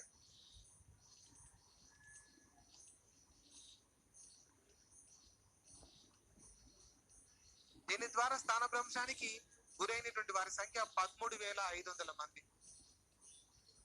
ఈ 13,500 మందిలో స్థానభ్రంశానికి గురైన వారి యొక్క సంఖ్య 51%, అంటే గిరిజనుల వారి సంఖ్య. ఇక్కడ మన పాయింట్ ఏంటంటే గిరిజనులు ఏ మేరకు స్థానభ్రంశానికి గురవుతున్నారు అని చెప్పేటువంటి పరిస్థితి చూస్తుంది. సో స్థానభ్రంశంలో అధిక వాటా ఎవరిదట? గిరిజనులదే. ఇందులో అత్యధికంగా వివాదాస్పదమైనటువంటి ప్రాజెక్ట్ ఏంటంటే సర్దార్ సరోవర్ ప్రాజెక్టు. ఇది ఎక్కువగా విమర్శలకు గురైంది. నర్మదా నది పైన గుజరాత్ లోపల ఏర్పాటు చేసిన సర్దార్ సరోవర్ ప్రాజెక్టు ద్వారా ప్రభుత్వం చెప్పినటువంటి లెక్కల ప్రకారము 45,000 కుటుంబాలు స్థానభ్రంశానికి గురైనాయని ప్రభుత్వం చెబుతుంది. నర్మదా బచావత్ ఆందోళన అనే ఒక సంస్థ ఆధ్వర్యంలో మేధా పాట్కర్ అనేటువంటి ఒక మహిళ నర్మదా బచావత్ ఆందోళన అనే ఒక సంస్థను స్థాపించి నర్మదా నది పైన ఏర్పాటు చేసిన సర్దార్ సరోవర్ ప్రాజెక్టు ద్వారా నిర్వాసితులుగా మారిన వారికి ప్రభుత్వం తరపు నుంచి ఆ పునరుద్ధరణ ప్యాకేజీని చట్టబద్ధంగా న్యాయబద్ధంగా అందించడానికి ఫైట్ చేయడం జరిగింది. మేధా పాట్కర్ ఆధ్వర్యంలో నర్మదా బచావత్ ఆందోళన పేరుత నర్మదా నది పైన ఏర్పాటు చేసినటువంటి సర్దార్ సరోవర్ ప్రాజెక్టు ద్వారా ఏర్పాటు చేసినటువంటి ఈ ప్రాజెక్టు ద్వారా 45,000 కుటుంబాలు స్థానభ్రంశానికి గురయ్యాయని ప్రభుత్వం చెబుతుంటే ఈ నర్మదా బచావత్ ఆందోళన వాళ్ళు చెబుతున్నారు ప్రభుత్వ లెక్కలకి తప్పున్నాయి. నిజానికి సర్దార్ సరోవర్ ప్రాజెక్ట్ ఏర్పాటు చేయడం వల్ల 45,000 కుటుంబాలు కాదు, 85,000 కుటుంబాలు స్థానభ్రంశానికి గురైనాయి అంటూ కుటుంబాలు చెప్తున్నాం. వ్యక్తులు అన్నప్పుడు 2 లక్షల మంది వస్తారు. కుటుంబానికి 4-5 మందిని మెన్షన్ చేస్తే 2 లక్షలు వస్తారు. సో నేను కుటుంబాలు మెన్షన్ చేస్తున్నాను. నర్మదా బచావత్ ఆందోళన చెబుతుంది స్థానభ్రంశానికి గురైన వారి సంఖ్య 45,000 కుటుంబాలు కాదు, 85,000 కుటుంబాలు ప్రభుత్వ లెక్కలకు తప్పుగా ఉన్నాయి. వారికి కనీస స్థాయిలో కూడా పునరావాసం కల్పించలేదు అని. పరిస్థితి అయితే చైనాలో ఇంకా దారుణంగా ఉంటది. చైనాలో 3 జార్జెస్ డ్యామ్ ఏర్పాటు చేశారండి. యాంగ్జీ నది పైన 3 జార్జెస్ డ్యామ్ అని పిలుస్తాం. చైనాలో ఏర్పాటు చేసిండ్రు. ఇదేంటంటే ఊరికి వరదలు తీసుకొచ్చి ఎవరీ 2-3 years ఒకసారి లక్షల మందిని ఇబ్బంది పెడుతుంది. ఈ యాంగ్జీ నదికి వస్తున్నటువంటి వరదల ఉధృతిని తగ్గించాలన్న ఉద్దేశంతో చైనా గవర్నమెంట్ 3 దశలలో ఒక ప్రాజెక్ట్ నిర్మించింది 3 steps లో. దీన్ని 3 జార్జెస్ డ్యామ్ అని పిలుస్తారు. దీని ద్వారా సుమారుగా 10 లక్షల మందిని ఖాళీ చేసి పంపించిందండి చైనా. 10 లక్షల మందిని బలవంతంగా అక్కడి నుంచి ఖాళీ చేసి పంపించింది. ఎవ్వరికి కూడా నష్టపరిహారం సరిగ్గా ఇవ్వలేదు. దాంట్లో ఎవరైతే ప్రజల తరపు నుంచి ఫైట్ చేశారో మన దేశంలో ఈ నర్మదా నది విషయంలో ఏర్పాటు చేసిన సర్దార్ సరోవర్ డ్యామ్ విషయంలో స్థానభ్రంశానికి గురైన వారి తరపున ఫైట్ చేసినటువంటి మేధా పాట్కర్ లెక్క చైనాలో కూడా ఎవరైనా ప్రజల తరపున ఫైట్ చేయడానికి వస్తే వారిని ఏకంగా ప్రభుత్వం చిత్రహింసలు పెట్టి అవసరమైతే వాళ్ళని చంపేయడం కూడా జరిగింది. మరి నష్టపరిహారం ఇవ్వలేదు చైనా. కానీ ఆ విషయం ప్రపంచానికి తెలవాలంటే మీడియా చెప్పాల. చైనాలో ఉన్నటువంటి మీడియా అంతా కూడా జాతీయ మీడియా, ప్రభుత్వ మీడియా కాబట్టి ఏ విషయాలు అనౌన్స్ చేయాలో అవే చేస్తుంది. ఏదంటే అవి చేయరు. చైనాతో కంపేర్ చేసుకుంటే భారత్ లో బెటర్. కానీ భారత్ లో కూడా పూర్తి స్థాయిలో పునరుద్ధరణ ప్యాకేజీలు ప్రజలకు అందట్లేదు. చైనాలో ప్రజల పరిస్థితి ఇంకా దారుణం. చైనా వాస్తవ పరిస్థితులు దరిద్రంగా ఉంటాయి, కానీ ప్రపంచానికి మాత్రం ఒక అద్భుతమైన చైనాగా చూపిస్తారు వాళ్ళు, మీడియా అంతా కూడా. సరే, మొత్తానికి అయితే ఈ నర్మదా బచావత ఆందోళన పేరుతో మేధా పాట్కర్ గారు ప్రభుత్వంపై ఫైట్ చేసి ఈ నిర్వాసితుల కోసం కనీసం నష్టపరిహారాన్ని అందించండి, వాళ్ళ కోసం ఇల్లు కట్టించండి, ఆ పునరుద్ధరణ చర్యలు చేపట్టడానికి ఫైట్ చేయడం జరిగింది. దీనికి స్పందించినటువంటి వరల్డ్ బ్యాంక్, ప్రపంచ bank, international bank for reconstruction and development అని చెబుతున్నటువంటి ఈ బ్యాంకు భారత ప్రభుత్వానికి ఈ నర్మదా నదిపై ఏర్పాటు చేసిన సర్దార్ సరోవర్ డ్యామ్ వల్ల ఎవరైతే నిర్వాసితులుగా మారారో గిరిజనులు, వాళ్ళ కోసం ప్రభుత్వము ఆ పునరుద్ధరణ చర్యలు చేపట్టండి, దానికి సంబంధించిన ఒక డాక్యుమెంట్ తయారు చేసి, ప్రభుత్వం చెబుతున్న ఈ 45,000 మంది స్థానభ్రంశానికి గురవుతున్నారు అంటున్నారు కదా, ఈ 45,000 కుటుంబాలు, వాళ్ళ కోసం గవర్నమెంట్ పక్కలో ఇల్లు కట్టించడము, వాళ్ళ కోసం స్కూల్ ఏర్పాటు చేయడము, వాళ్ళ కోసం మళ్ళీ రోడ్లు వేసి ఎలక్ట్రిసిటీ ఫెసిలిటీ ఇవ్వడము, తాగడానికి మంచినీటి సౌకర్యం ఇవ్వడము, వాళ్ళ కోసం ఒక హాస్పిటల్ ఏర్పాటు చేయడం వంటి పునరుద్ధరణ చర్యలు చేపట్టడానికి ఒక డాక్యుమెంట్ ని మంచి ఒక ప్రాజెక్ట్ ని డిజైన్ చేసి మాకు పంపిస్తే భారతదేశానికి 151 బిలియన్ డాలర్ల సహాయం చేస్తానని చెప్పడం జరిగింది.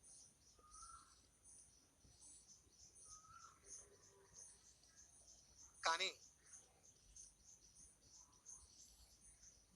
బోర్డు రాసి కొంచెం సైడ్ జరగండి సార్, ఎక్స్ప్లెయిన్ చేయడానికి మీరు నోట్ చేసుకోండి. ఇవన్నీ పాయింట్స్ అన్ని మన బుక్ లో ఉన్నాయి, నోట్ బుక్ లో ఉన్నాయి, మీరు మళ్ళీ స్పెషల్ గా నోట్ చేసుకోవాల్సిన అవసరం లేదు. ఇవన్నీ కూడా గుర్తుపెట్టుకోవాల్సినవి ఏం కాదు. ఇవన్నీ ఏంటంటే గిరిజనుల ద్వారా ఎక్కువగా ఇబ్బంది పడుతున్నారు, అంటే ప్రాజెక్టులు కట్టడం వల్ల ఎక్కువగా గిరిజనులు ఇబ్బంది పడుతున్నారు అని చెప్పడం కోసమే ఉదాహరణ తప్ప ఇవన్నీ బట్టి పెట్టుకునేది కానీ మెదడంతా ఖరాబ్ అవుతుంది. వద్దు. ఎగ్జామ్ లో ఏం అడుగుతారు, ప్రాజెక్టులను ఏర్పాటు చేయడం వల్ల నిర్వాసితులుగా మారుతున్న వారిలో అధిక సంఖ్యాకులు వీరే అనే ఎగ్జామ్ లో అడిగితే మీరు ఆప్షన్ లో గిరిజనులు అని రాయాలి, అక్కడ అంతే, ఏం లేదు. దానికోసం ఒక ఉదాహరణ, నేను డైరెక్ట్ గా ఆ పాయింట్ చెప్పకూడదు, కొంత డేటా తీసుకొని చెప్పాలి కాబట్టి చెబుతున్నా. ఈ డేటా కూడా ఎగ్జామ్ లో ఏం అడగరు. సో వాటర్ ప్రాజెక్టుల ద్వారానే, ఇరిగేషన్ ప్రాజెక్టుల ద్వారానే ఎక్కువ స్థానభ్రంశం జరుగుతుంది అని చెప్పడానికి దాని సంఖ్యను ఒకటి మీకు ఉదాహరణగా తీసుకున్నాను తప్ప ఇదేం ఎగ్జామ్ లో అడగరు. మీరు ఎగ్జామ్ లో అడిగేది ఏంటిదంటే భారతదేశంలో ఎక్కువగా స్థానభ్రంశానికి గురి చేస్తున్నటువంటి సంఘటన ఏంటి, పరిశ్రమల, గనులు తవ్వకాల, నీటిపారుదల ప్రాజెక్టుల, వన్యప్రాణి సంరక్షణ కేంద్రాల, అంటే నీటిపారుదల ప్రాజెక్టులే. అవి ఎలా ఉంది అని చెప్పడానికి ఒక డేటా. మళ్ళీ నీటిపారుదల ప్రాజెక్టుల ద్వారా ఎక్కువగా స్థానభ్రంశానికి గురవుతున్నది ఎవరు అంటే మళ్ళీ గిరిజనులే. దానికోసం ఒక ఉదాహరణ అంతే తప్ప ఇవన్నీ మీరు నోట్ చేసుకుని గుర్తుపెట్టుకుంటే టైం అంతా వేస్ట్ అయిపోవద్దు. ఈ టాపిక్ లో జస్ట్ కాన్సెప్ట్ అర్థం చేసుకొని డైమెన్షన్స్ గుర్తించండి చాలు, అంతే. మనకు ప్రశ్నలు అవే వస్తాయి. డైమెన్షన్స్ ని గుర్తించండి. ఎగ్జామ్ కి వెళ్తున్నప్పుడు మనం ఏం గుర్తు పెట్టుకోవాలో అది దాని మీద ఫోకస్ చేయండి. అవసరం అనుకుంటే నేను చెప్పిన హైలైట్ పాయింట్స్, నేను చెప్పిన డైమెన్షన్స్ నోట్ చేసుకోండి, మీకు బాగా ఉపయోగపడతాయి. ఓకేనా? రైట్, ముందుకెళ్తాం.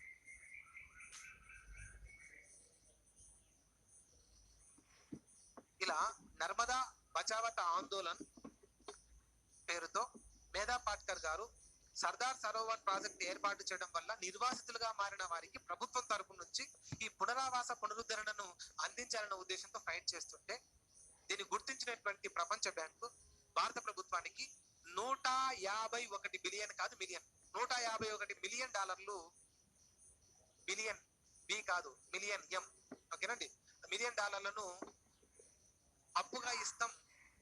భారత ప్రభుత్వమా అప్పు తీసుకొని ఆ సర్దార్ సరోవర్ ప్రాజెక్టు ద్వారా నిర్వాసితులైన వారి యొక్క పునరావాస చర్యలు చేపట్టండి అని చెబితే, భారత ప్రభుత్వము ఈ పునరుద్ధరణ చర్యలకు సంబంధించి సరైనటువంటి ఆధారాలు చూపకపోవడంతో ప్రపంచ బ్యాంక్ ఇస్తానన్నటువంటి 151 మిలియన్ డాలర్లను మళ్ళీ తిరిగి వెనక్కి తీసుకుంది, ఇవ్వలే.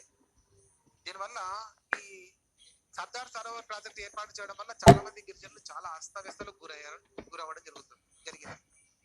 అలాగనే యూపీ, మన ఉత్తరాఖండ్ లో తెహ్రీ గర్వాల్ జిల్లాలో తెహ్రీ డ్యామ్ అనే ఒక దీన్ని ఏర్పాటు చేశారు. ఈ తెహ్రీ డ్యామ్ ద్వారా 85,000 మంది ప్రజలు స్థానభ్రంశానికి గురయ్యారు. అక్కడ కూడా వాళ్ళు వాళ్ళ నివాస స్థలాల నుంచి వేరే ప్రాంతానికి తరలించబడ్డారు. మనం చెప్పుకుంటే ఇవన్నీ సింపుల్ గా అనిపిస్తాయి, కానీ మీరు అనుభవిస్తే, మీ ఊరినే ఖాళీ చేసి పంపిస్తే, మీరు నివాసం ఉంటున్న ఇంటిని ఖాళీ చేసి పంపిస్తే, అప్పుడు దాని బాధ ఏందో మనకు క్లియర్ గా అర్థమైంది. చాలా ఇబ్బందిగా ఉంటుంది.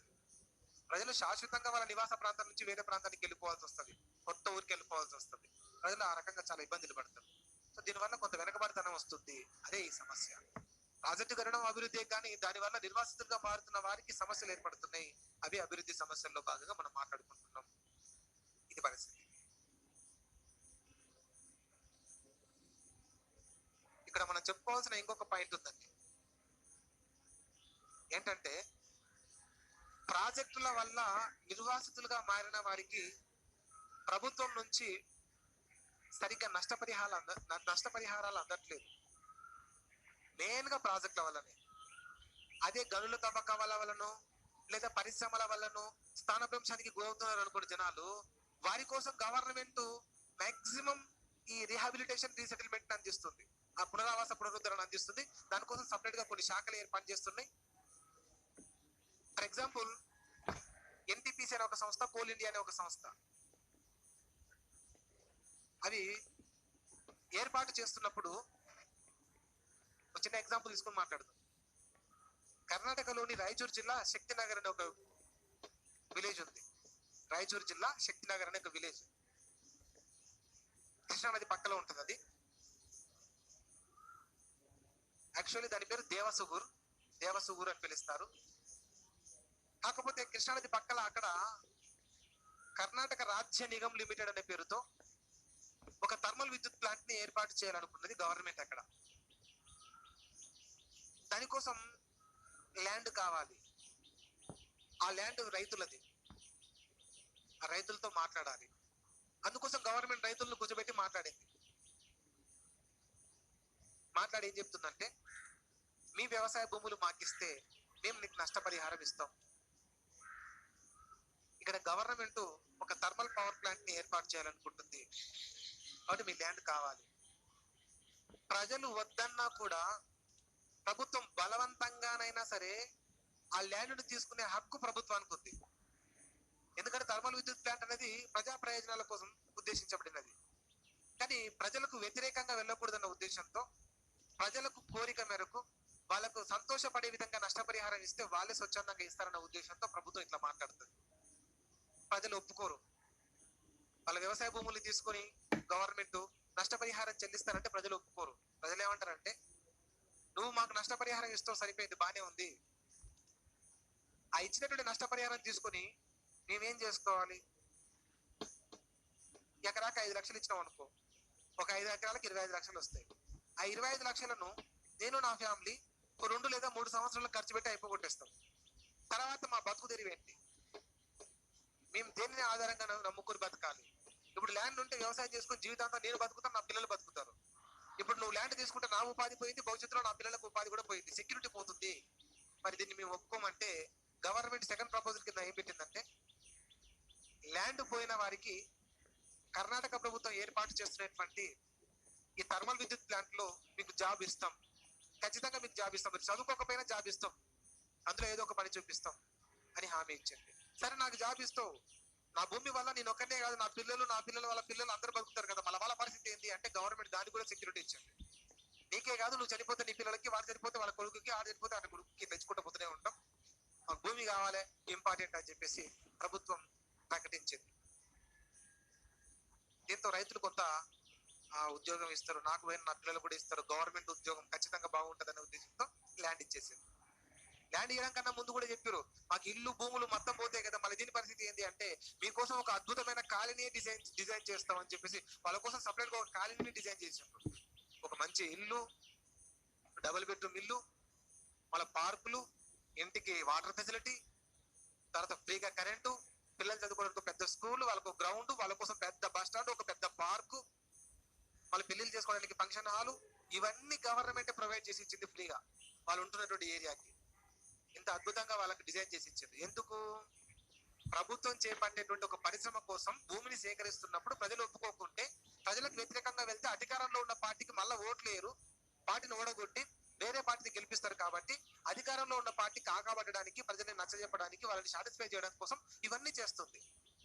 ఇది ఒక పరిశ్రమ విషయంలో ప్రభుత్వం ప్రజలకు ఇవన్నీ ప్రొవైడ్ చేస్తుంది. కానీ అదే నీటి పారుదల ప్రాజెక్టు విషయంలో మాత్రం ఇవన్నీ చేయలేకపోతుంది గవర్నమెంట్.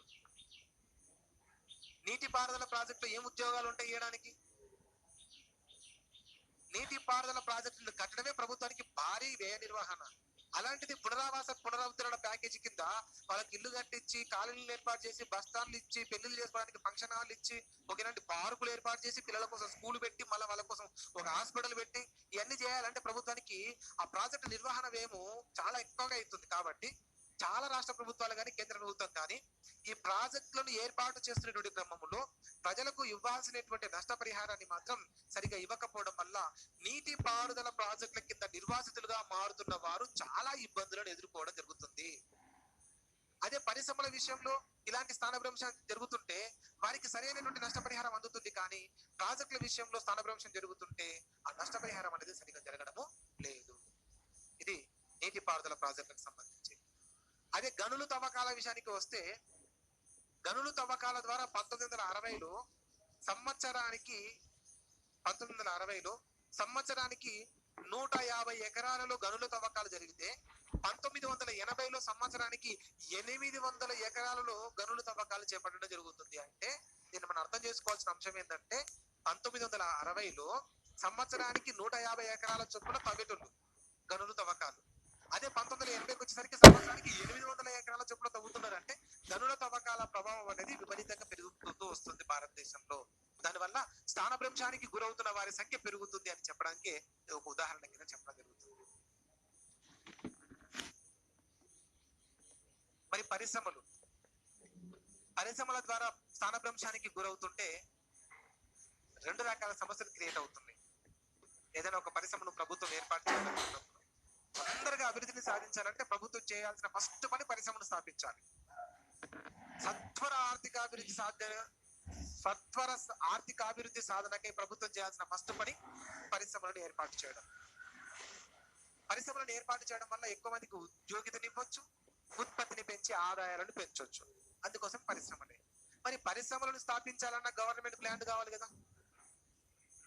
కానీ గవర్నమెంట్ కు ల్యాండ్ అవసరమైనప్పుడు వ్యవసాయ భూములు తీసుకొని వాటిని పరిశ్రమల కోసం ఉపయోగిస్తుంది. దీనివల్ల 2 రకాల నష్టాలు వస్తున్నాయి. ప్రజల యొక్క వ్యవసాయ భూములను తీసుకొని వాటిని పరిశ్రమల కోసం కేటాయిస్తుంటే 2 రకాల నష్టాలు చోటు చేసుకుంటున్నాయి. ఒకటి, వ్యవసాయపరమైన భూముల్ని పరిశ్రమల కోసం ఉపయోగించడం వలన శ్రామికులు ఉపాధి కోల్పోతున్నారు, రైతులు ఉపాధి కోల్పోతున్నారు. First point. రెండవది, ఏ భూమి లేని వారు నిర్వాసితులుగా మారుతున్నప్పుడు వారు పునరుద్ధరణ ప్యాకేజ్ కిందికి రావడం లేదు. ఈ 2 పాయింట్స్ ఉన్నాయి. పరిశ్రమల కోసం భూసేకరణ చేస్తున్నప్పుడు 2 సమస్యలు జనరేట్ అవుతున్నాయి, 2 సమస్యలు క్రియేట్ అవుతున్నాయి. సమస్య నెంబర్ 1 ఏంటంటే రైతులు ఉపాధిని కోల్పోతున్నారు. రెండవది, ఏ భూమి లేని వాళ్ళు స్థానభ్రంశానికి గురవుతున్నప్పుడు వారికి పునరావాస ప్యాకేజ్ అందట్లేదు. ఫర్ ఎగ్జాంపుల్, మీది వ్యవసాయ కుటుంబం అనుకోండి. మీదే వ్యవసాయ కుటుంబం. మీకు ఒక 5 ఎకరాల పొలం ఉంది. మీ ఫ్యామిలీ మొత్తం కూడా ఈ వ్యవసాయం మీదనే ఆధారపడి బతుకుతుంది అని అనుకుందాం. కొంచెం గవర్నమెంట్ వచ్చేసి ఇక్కడ ఒక భారీ ఇనుము ఉక్కు కర్మాగారాన్ని ఏర్పాటు చేస్తున్నాం, అందుకోసం ఇక్కడ ఒక 2000 ఎకరాల భూమిని తీసుకుంటున్నాం కాబట్టి ఇవ్వాలి, బలవంతంగా అయినా సరే తీసుకుంటామని చెప్పేసి మీ దగ్గర ఉన్న 5 ఎకరాల భూమిని గవర్నమెంట్ లాక్కుండదు అనుకోండి. అప్పుడు గవర్నమెంట్ ఆ ఇనుము ఉక్కు కర్మాగారాల్లో మీకు ఉద్యోగం ఇస్తే సరిపోయా. కానీ ఉద్యోగం ఇవ్వాలన్న రూల్ ఇందులో లేదు. ఇందులో ఉద్యోగం ఇవ్వాలన్న రూల్ ఏమీ లేదు, ఇవ్వకపోవచ్చు. కర్ణాటక గవర్నమెంట్ బాగుంది కాబట్టి ఆ థర్మల్ విద్యుత్ ప్లాంట్ లో పనిచేసే వాళ్ళకందరికీ, ఆ భూమి కోల్పోయిన వాళ్ళకందరికీ ఉద్యోగాలు ఇచ్చింది. కానీ అన్ని చోట్ల ఇది జరగదు. అలాంటప్పుడు మీ 5 ఎకరాల భూమిని ఈ ఐరన్ అండ్ స్టీల్ కంపెనీకి ఇచ్చేస్తే మీరు ఆ నష్టపరిహారం తీసుకుని ఇంట్లో ఖాళీ కూర్చోవాల్సిందే తప్ప మీకు వేరే ఉపాధి లేదు, ఇంకా వేరే పని వెతుక్కోవాలి. దీనివల్ల రైతులు తమ ఉపాధిని కోల్పోతున్నారు. రెండవది, మీ ఇంటి పక్కల వాళ్ళకి 1 ఎకరం భూమి కూడా లేదు, సొంతంగా ఇల్లు కూడా లేదు. ఎకరం భూమి లేదు, సొంతంగా ఇల్లు లేదు. దీంతో వాళ్ళు స్థానభ్రంశానికి గురవుతున్నారు. ఇప్పుడు వాళ్ళకు గవర్నమెంట్ ఏమైనా ఇస్తుందా? మీకు ఇల్లు పోయింది కాబట్టి గవర్నమెంట్ ఇల్లు కట్టించింది, మీకు భూమి పోయింది కాబట్టి గవర్నమెంట్ భూమి ఇచ్చింది. మరి మీ ఇంటి పక్కల వాళ్ళకి ఇల్లు లేదు, భూమి లేదు, వాళ్ళు కిరాయి ఇళ్లలో ఉంటున్నారు, జస్ట్ ఒక కిరాణా షాప్ పెట్టుకుని బతుకుతున్నారు. మరి అలాంటి వాళ్ళకు స్థానభ్రంశానికి గురైతే గవర్నమెంట్ నయా పైసా ఇస్తలేదు. 2013 వరకు ఇవ్వలేదు. 13 తర్వాత దాన్ని కొంత వెసులుబాటు కింద తీసుకొచ్చి చెప్తాను దాన్ని వచ్చినప్పుడు ఇవ్వట్లేదు. మరి ఇలా 2 సమస్యలు పుట్టుకొస్తుంది. వాళ్ళ భారతదేశంలో పరిశ్రమల స్థాపన విషయంలో బాగా పెద్ద ఎత్తున ప్రభుత్వానికి వ్యతిరేకత కనబరిచిన ఒక 3 సంఘటనలని మాట్లాడుకుందాం. పరిశ్రమల స్థాపన విషయంలో ప్రజలకు ప్రభుత్వానికి మధ్య ఏర్పడిన ఘర్షణ వాతావరణాలు 3 ప్రధానమైనవి. ఒకటి, ఉత్తరప్రదేశ్ లోని అలహాబాద్ జిల్లాలోని కోహ్రా ఘాట్ వద్ద అలహాబాద్ జిల్లాలోని కోహ్రా ఘాట్ వద్ద యూపీ రాజ్య నిగమ్ లిమిటెడ్ అనే పేరుతో ఒక థర్మల్ విద్యుత్ ప్లాంట్ ని ఏర్పాటు చేసింది. ఎన్టీపీసీ ని ఏర్పాటు చేసింది ప్రభుత్వం. ఈ ఎన్టీపీసీ ని ఏర్పాటు చేస్తుంటే ప్రజలు వద్దు అని చాలా పెద్ద మొత్తంలో వారికి వ్యతిరేకంగా ఫైట్ చేయడం జరిగింది. యూపీ రాజ్య నిగమ్ లిమిటెడ్ పేరుతో ఎన్టీపీసీ పేరుతో ఏర్పాటు చేసే థర్మల్ విద్యుత్ ప్లాంట్ ని ఏర్పాటు చేయొద్దని ఉత్తరప్రదేశ్ లో అలహాబాద్ జిల్లాలోని కోహ్రా ఘాట్ వద్ద ఏర్పాటు చేస్తున్న ఈ ప్రాజెక్టు విషయంలో ప్రజల నుంచి విపరీతమైనటువంటి వ్యతిరేకత వచ్చింది. ఇందులో 469 కుటుంబాలు ప్రభుత్వానికి వ్యతిరేకంగా ఫైట్ చేయడం జరిగింది. ఈ 469 కుటుంబాల స్థానభ్రంశానికి గురి కావడం జరిగింది. సో ఇది దాని పరిస్థితి. ఇక రెండవ సంఘటన ఏంటంటే, అదే ఉత్తరప్రదేశ్ రాష్ట్రంలోని గజియాబాద్ జిల్లాలోని రాత్రి అనే ప్రదేశం వద్ద గ్యాస్ ఆధారిత ప్లాంట్ ని ఏర్పాటు చేసినప్పుడు అక్కడ ఉన్నటువంటి వ్యవసాయ భూములు పరిశ్రమ కిందికి వచ్చినాయి. దీంతో పంటలు పండాల్సిన భూమి పరిశ్రమల కింద ఉపయోగపడేసరికి ఆహార భద్రత లోపిస్తుంది. భారత్లో ఆహార ధాన్యాలపై అది ఎఫెక్ట్ పడుతుంది. వ్యవసాయ భూములన్నీ పరిశ్రమల కోసం వాడుకుంటూ పోతూ ఉంటే ఇంకా పంటలు పండే భూముల విస్తీర్ణం తగ్గిపోతే ఆహార ధాన్యాల కొరత ఏర్పడి దేశంలో ఆహార ధాన్యాల సమస్య ఏర్పడే పరిస్థితి వస్తుంది. ఇదొక పరిస్థితి. ఇక ఒరిస్సాలోని జగత్సింగ్పూర్ జిల్లాలో దక్షిణ కొరియాకు చెందినటువంటి పోస్కో అనే ఒక కంపెనీ ఇనుము ఉక్కు కర్మాగారాన్ని ఏర్పాటు చేయడానికి ఒరిస్సా ప్రభుత్వంతో ఒప్పందం చేసుకున్నది 2005లో. దీంతో ప్రజలు వ్యతిరేకించారు. ఒరిస్సా రాష్ట్రంలోని జగత్సింగ్పూర్ జిల్లాలో పోస్కో అని చెప్పబడేటువంటి ఈ ఇనుము ఉక్కు కర్మాగార సంస్థ దక్షిణ కొరియా నుంచి ఇండియాకు వచ్చి ఈ జగత్సింగ్పూర్ జిల్లా లోపల ఇనుము ఉక్కు కర్మాగారాన్ని ఏర్పాటు చేసుకుంటారంటే అక్కడ తమలపాకులు పండించేటువంటి రైతులు, రొయ్యల పెంపకాన్ని చేపట్టే రైతులు వాళ్ళ ఉపాధి పోతుంది. తమలపాకు విస్తీర్ణం తగ్గిపోతుంది, రొయ్యల ఉత్పత్తి తగ్గిపోతుంది భారతదేశంలో. దీనికోసం వీళ్ళు అగెనిస్ట్ గా ఫైట్ చేసిండ్రు ఒరిస్సా ప్రభుత్వంతో. లాస్ట్ సక్సెస్ అయ్యింది. ఉత్తరప్రదేశ్ లోని గజియాబాద్ లా కానీ వాళ్ళ తర్వాత నెక్స్ట్ అలహాబాద్ జిల్లాలో రైతులు వాళ్ళు సక్సెస్ కాలేకపోయారు, కానీ ఒరిస్సాలో సక్సెస్ అయ్యారు. లాస్ట్ కు పోస్కో అనే కంపెనీని వెనక్కి పంపించేసింది. ఒరిస్సా ప్రభుత్వం వెనక్కి తగ్గి ప్రజల నుంచి వస్తున్న వ్యతిరేకతను తగ్గించలేని ప్రభుత్వం ఆ పోస్కో కంపెనీకి ఇచ్చినటువంటి ల్యాండ్ మళ్ళీ తిరిగి రిటర్న్ తీసుకున్నది. దాంతో రైతులు తమ తమలపాకు సేద్యము మరియు రొయ్యల పెంపకాన్ని మళ్ళీ యథావిధిగా కొనసాగించుకుంటున్నారు. ఈ 3 సంఘటనలు భారత్ లో అతిపెద్ద సంఘటనలుగా ఉన్నాయి. మున్ముందు ఇంకా కొన్ని సంఘటనల గురించి మాట్లాడుకుంటాం. ఇంకా పరిశ్రమల స్థాపన విషయంలో ఇంకొక సమస్య ఏంటంటే సెజ్ అనేటువంటిది మనకు ఎప్పటి నుంచి అమల్లోకి వచ్చింది సార్ అంటే, ఇది భారతదేశంలో 2000 సంవత్సరం నుంచి సెజ్ల ప్రస్తావన వచ్చిందండి. సెజ్లు అనేటువంటివి ఏంటి సార్ అంటే, ప్రభుత్వం భూమిని తీసుకొని పరిశ్రమలకు అనుగుణంగా తయారు చేసి ప్రైవేట్ వాళ్ళకి అప్పగిస్తుంది. ఇవే సెజ్లు. ఇప్పుడు ఉత్తరప్రదేశ్ లో అలహాబాద్ జిల్లాలో కోహ్రా ఘాట్ వద్ద గవర్నమెంట్ ఒక ఎన్టీపీసీ సంస్థ ఏర్పాటు చేయడానికి భూమి తీసుకున్నది. అది గవర్నమెంట్ సంస్థ కోసం భూమి తీసుకుంది కాబట్టి ఏం కాదు. గవర్నమెంట్ సంస్థ కోసం భూమి తీసుకున్నది కాబట్టి ఏం కాదు. కానీ సెజ్లు అనేటువంటివి ప్రైవేట్ కంపెనీల కోసం ప్రభుత్వం భూమిని సేకరిస్తుంది.